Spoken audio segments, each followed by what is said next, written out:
Hey everyone, this is Stacia. I'm here with a special guest. Her name is Abby Rapaka, and Hello. she mysteriously got her GM title apparently. So, anyway, on a more serious note, this is Abby's game at the Northeast Ohio Open, which is a very serious tournament with prize money. And Abby had to play, even though she was, well, before this game, 900 rated at the time. She had to play 1500. And let's see what happens. Okay, Abby, take us through it. So I started with by playing e4, and my opponent played c6, and then d4, d5. Wait a minute. C6? What kind of a crazy move is that? You would never play that, right? Wrong. No, you're a Caricon player too. Yeah, Caricon. Yeah. And after d5, what happened? I play f3 because this is called the fantasy opening, and it's really cool. You should definitely play it. Don't play the Panov. Boo! Double thumbs down. Can I get the hurricane? Let's go. Okay. Oh no. Okay. OP Abby with lasers. All right. Okay, so Back to the game. here, my opponent played d takes e4. This is actually the worst move that can be played. It's like part of the main line, but it's Ooh. actually kind of bad. Why is it bad? Because you're just giving me, like, for example, in the game I played f takes e4, you're just giving your opponent the full center, and Yeah. like, why would you want that? Yeah, I agree. Okay. So you're better out of the opening. The fantasy worked. Yes. So here they played e5, which I've actually never seen in theory. Like, I've actually never seen it. Oh, Um, and if you take, they're going to trade queens. yeah. So it's like kind of like risky. So I thought about this for like a solid 2 minutes, and I played knight f3. I like knight f3. But then they played bishop to g4, which was Mhm. actually kind of annoying because, like, they can just take the pawn for free if I don't do anything about it because my knight is pinned to my queen. So I played d takes e5, Okay, so I which have a is probably question. not the best move. Yeah, probably not, because it offers the queen trade. I'm wondering about this move. I am a Smith-Morra Gambit player, after all. I like to play pawn to c3. And then if they take, then we say thank you, and the knight comes to c3 still. So, like, I don't know. I kind of like c3. I don't know if it's the right move, though. Now, your move's interesting, though. So this happened. So you're like, I'm Abby. I don't have to castle. I'm too OP. You'll never checkmate me. Was that your thought? No, it really wasn't. I was actually really scared. Yeah. 'Cause that's me. Yeah, I'd be scared too. Yeah. Um, So, here my opponent played bishop to f4. I mean, I played bishop to f4. they And grabbed played, your bishop and put it on f4, and you're like, oh, okay, I'll do that. Okay, and then what?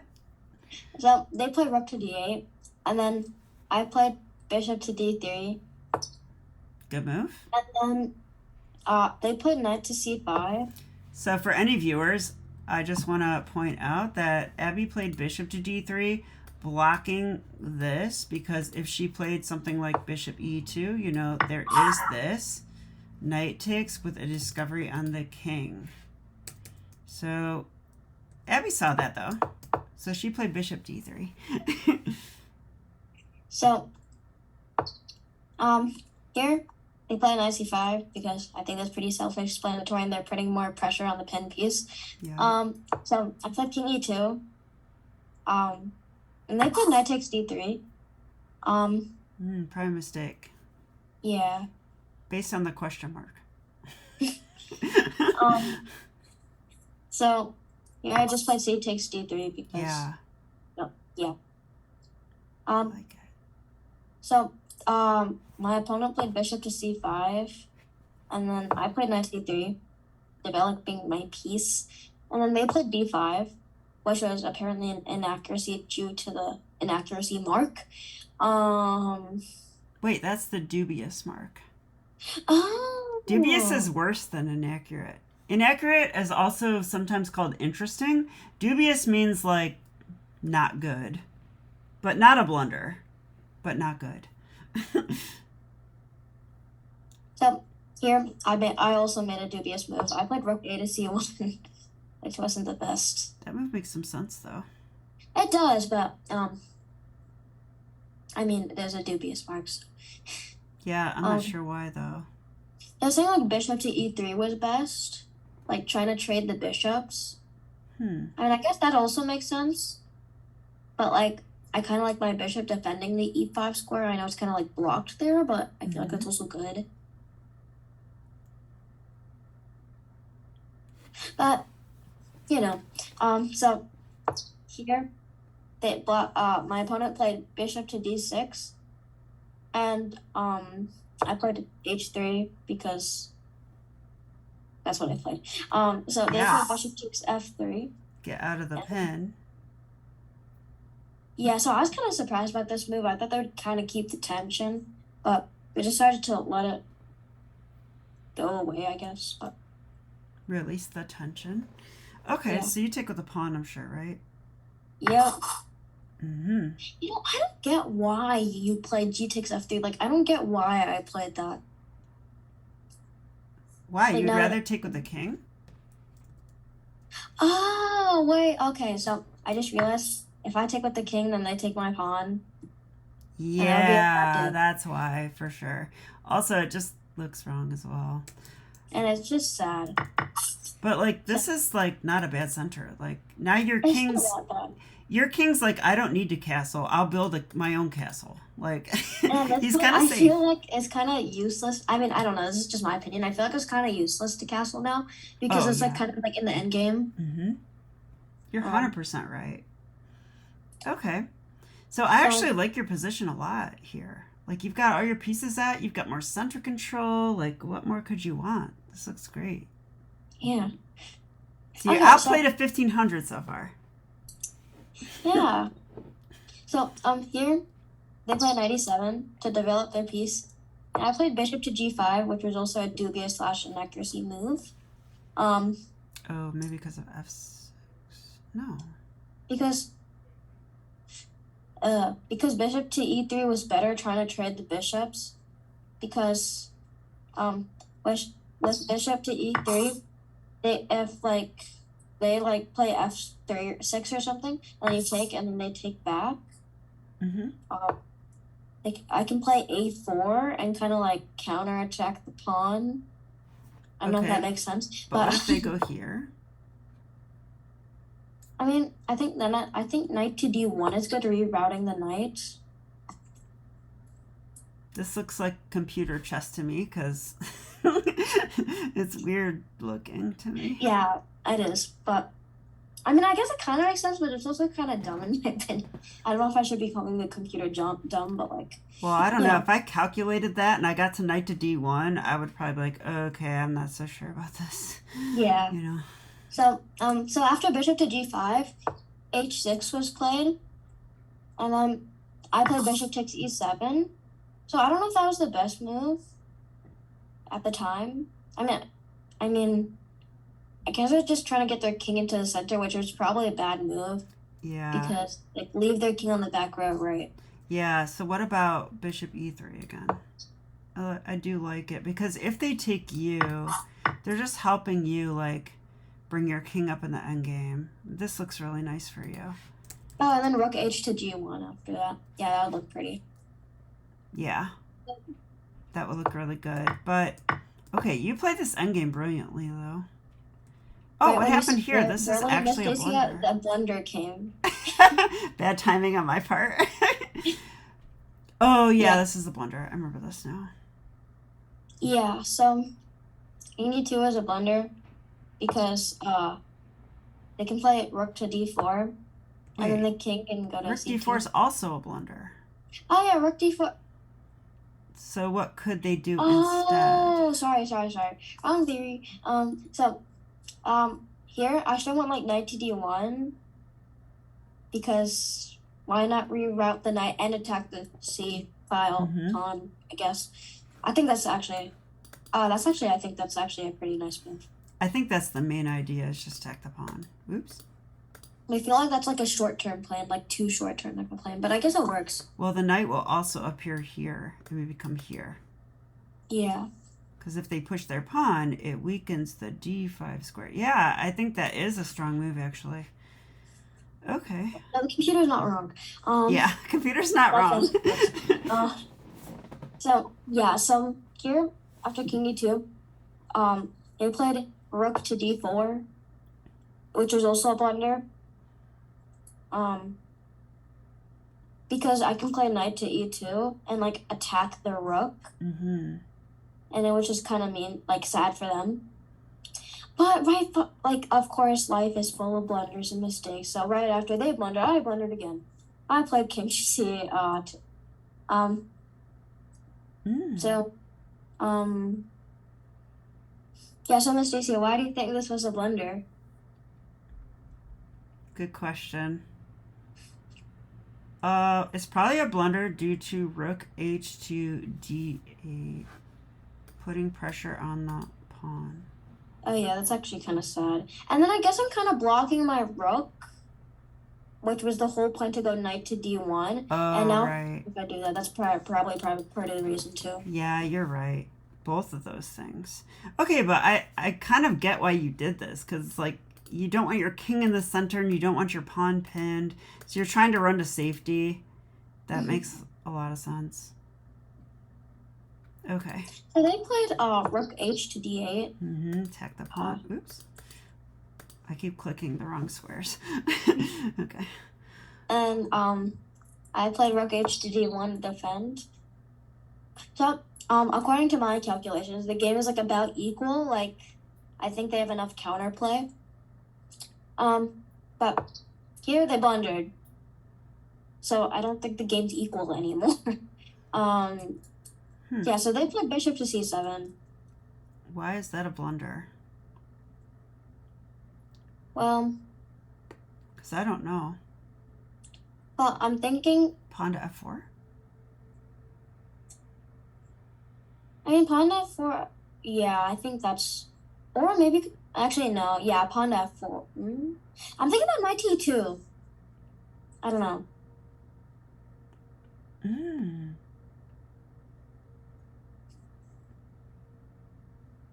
Yeah, I think that works. It's just being mean. I'm thinking about knight to e2, rook back to d7. Then I don't see, like, a winning move or anything. Who knows? The computer has a mind of its own. What does the computer say white should do? So after bishop to c7, the computer says that white should play knight to e2. Okay, and then what after this? So after that, it's saying you should play d4. We've got a preponderance of pawns in the center. Computer likes that. Preponderance of pawns. Is that a real word? I hope so. Because I just said it. I don't think that's a word. I just said it on a public video. Actually, I think you're right. Oh, I hope so. Okay, well, whatever the computer says, there, but it's not an obvious blunder at all, this bishop to c7 move. Miss Stacia, you were right. It is a real word. The meaning of preponderance is the quality or fact of being greater in number, quantity, or importance. Yay, I said that right. I know something once in a while. All right, so I actually like your move. It says dubious, but I mean, I don't know. Knight e2 is hard to understand. To play d4, it's not as clear. I like your move. It protects a pawn, Yeah. So here they played g5, and I think I got kind of intimidated by this because I played f5, which was a blunder because I'm losing a pawn for free. Oh yeah, I think you just I got kind of overlooked intimidated and scared after that move because, well, actually at the time I didn't actually know I was playing 1500, and I was going okay, come on, another game to go. I'm the first two, I have to win another one. So much pressure,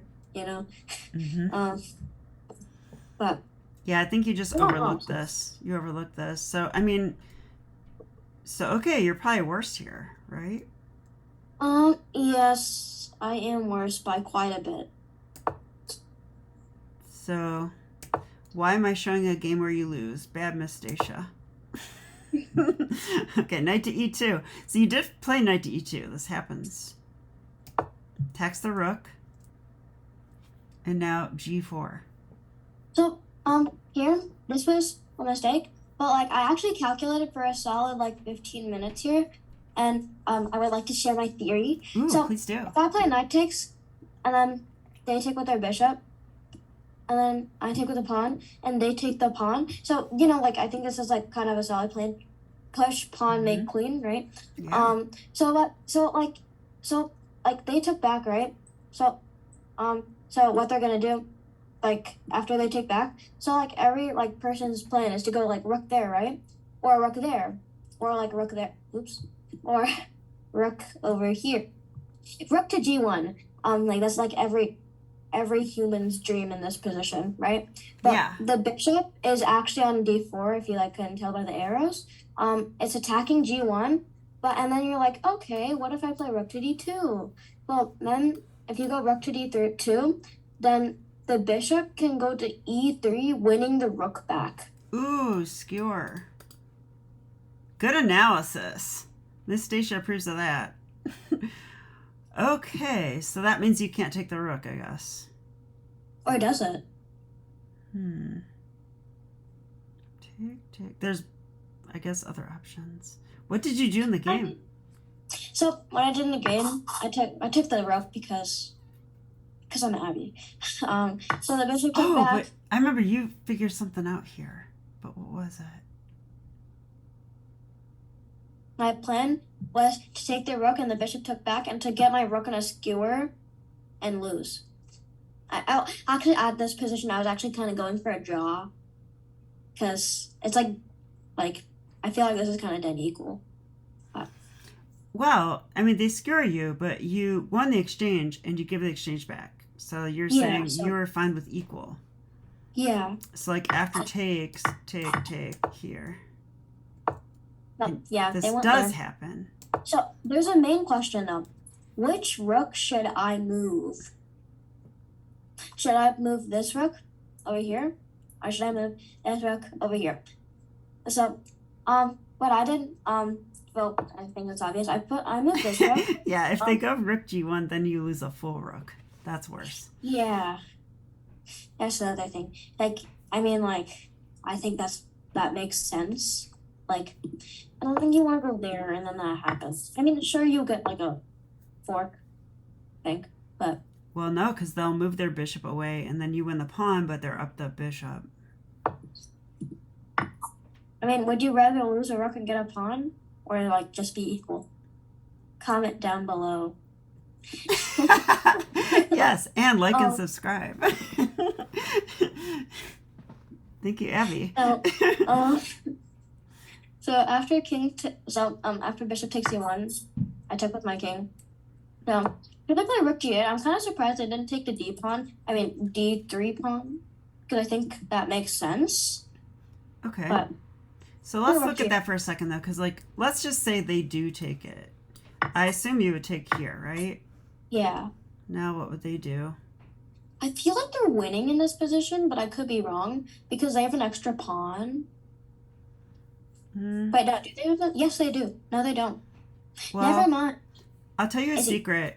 If it's kings and pawns only, then an extra pawn is often winning. But if two rooks are on the board and there's an extra pawn, it's usually equal.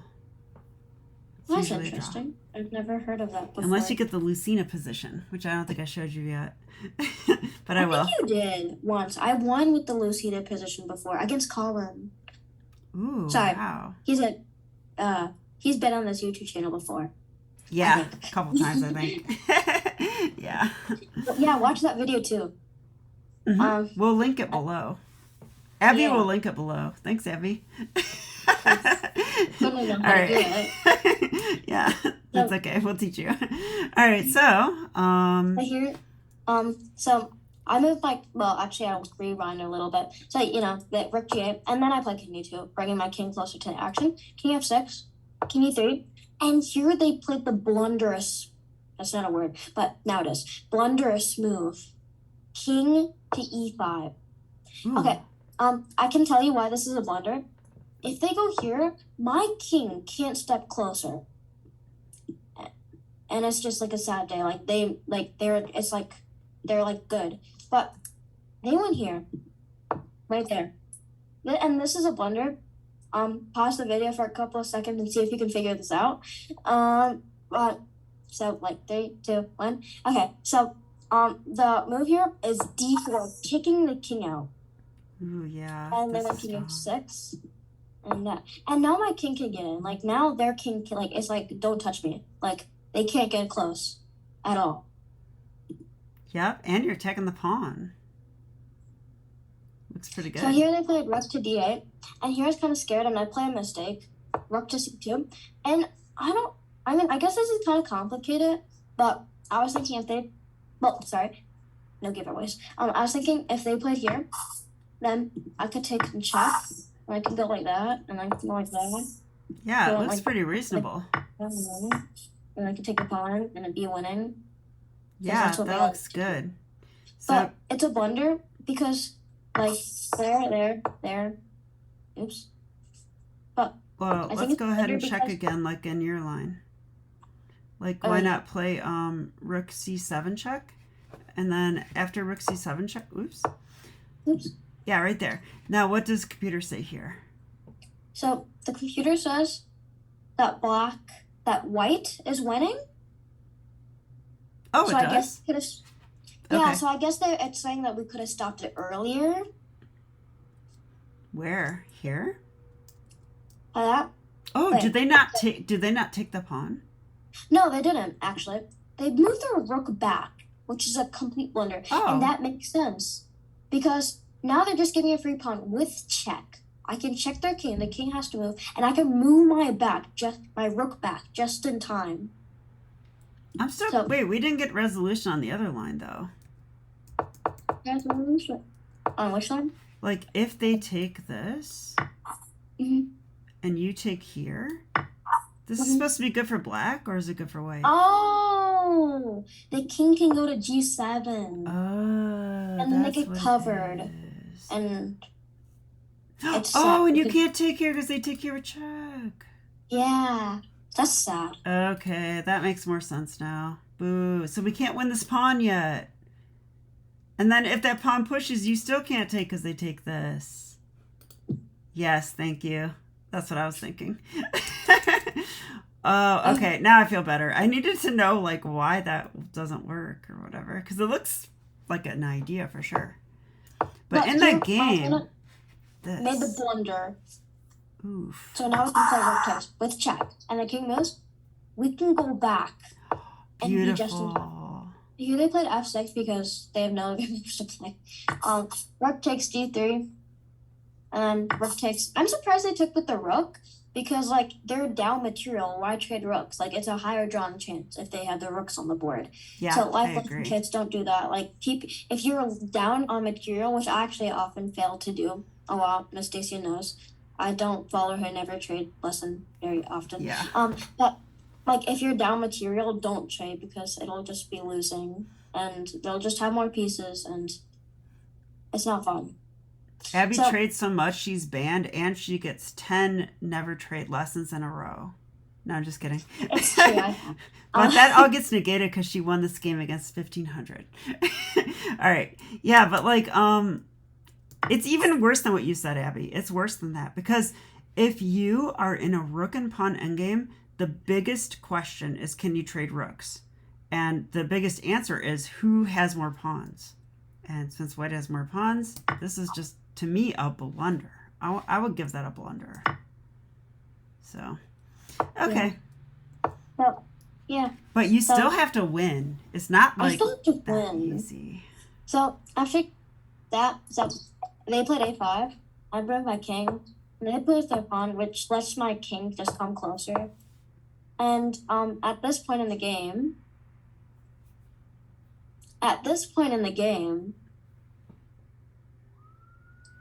what?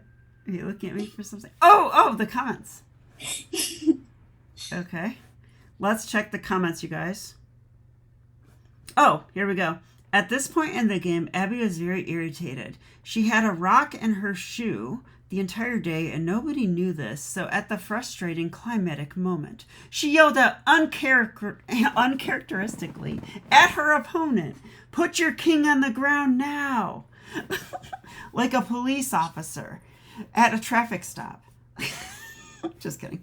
And her opponent complied. White wins. Abby beats the 1500. Okay, I don't think that's what really happened, but you know. It's not what really happened. So, here's a life lesson. So, if you're playing a chess game and you know they're losing, never yell at your opponent. Actually, never yell at anyone in general. Just let them play the game and lose in screaming pain rather than just being mean to them, you know. And perhaps, you know, extend a warm handshake and say, you know, you played so well. Good job. And then also say, "Oh, I was so scared when I castled." Inside, you're not scared at all, but it's being kind. Yeah, and then say, you know what, just wait 1 second. And then while they're at the chessboard, go make them hot chocolate, deliver it to them, and then say, you're welcome. Don't do that part. No, don't do that. Number 1, you don't have hot chocolate. Number 2, they won't wait. Because Number the 3. thing is, I have this thing where you lose a chess game and you lose terribly. And then like someone says, "Oh, good game, you play well." It just makes someone feels worse at this point. So, yeah. So, Abby, you know I like recaps. How did you win this game? What was the defining moment of this game anyway? So you played the fantasy variation, right? Which paid off. They did not know it. They did not know what to do. I'm not so sure about your d takes e5 here, but yeah, this endgame is still interesting. I like your king e2 move, actually. I like that a lot. And then, okay. Yeah, this is a complicated position. So there's a lot of mistakes and whatnot, but I think I would make mistakes too. Ironically, your biggest mistake was king c2, which looks like one of the most natural moves in the world to try and get your king safe and get out of the pin, but it turns out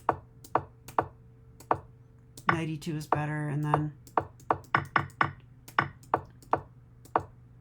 so I mean, at this part of the game, you had to feel like just equal, going for a draw.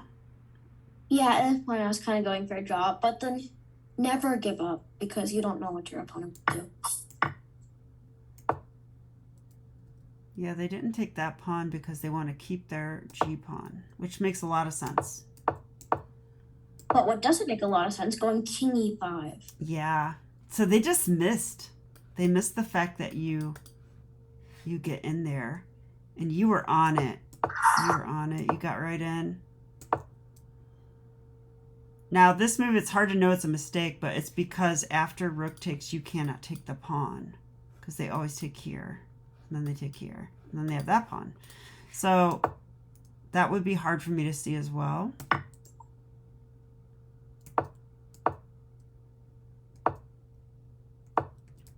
I love this move by you, by the way. Rook c2. Good job. This is something that I often don't do. I get so into my own attack that I let their pawn run. And that would lose. I feel like you should play rook c3 instead. I don't know. I like yours. I like both of them. I think both of them stopped it, but... Yeah, I guess so. I guess that it's would just do it that, too. like, if you go rook to c3 and then they push their pawn, it's more immediate. But then maybe they move their rook away, attack something else. Yeah, like on rook c3, maybe they'd be more inclined, since they can't push the pawn, maybe they'd be more inclined to go like here. Oh, yeah. Then you go here, though. But, you know, let's continue the game. It's a recap, sorry. I'll continue.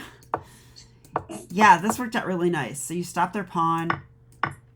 Now, why they traded rooks, I don't know. I think they would have had a chance for a draw if they kept the rooks on. A slim chance. Yeah, slim chance. You're still better. And then, yeah, you expertly finished it off. So we don't know the moves from here, but I'm assuming you got in there We next. don't know the moves from here because he resigned. Oh, he resigned? Oh, Yeah. there were no moves from here. Okay, this is Stacia. I'm a professional. That's why I messed that up and so many other things. Okay, so, yeah. So, I am curious. If you did know they were 1,500, I wonder if you would have won this game. I No. wonder. You don't think so? Why not? Because it's like rating pressure. Like, if you're if they're like lower rated, like by a lot, you like get that feeling like, oh my gosh, they're so big, they're so intimidating. I'm so intimidated. Yeah, they're gonna trick me any second, and also like if you knew they were that much higher rated, you might be offering draws left and right, because a draw would be good. You gain rating. So like, wow. So it's a good thing you didn't know their rating because look what happened. You've won against a 1,500, which that's incredible, especially as a 900 rated player at the time. Now, this game is the pivotal moment for Abby. She crossed 1,000. She's 1,059 now, sitting proudly at her peak rating, catching up to Miss Stacia a little bit more. Slow that down a little bit, okay? Please. Yeah, but yeah, I couldn't be more proud as your teacher slash coach slash biggest fan. So, yeah, this is the game, everybody, and I hope you enjoyed it. I'm sure we'll be seeing more of Abby in the future. A great day. Bye.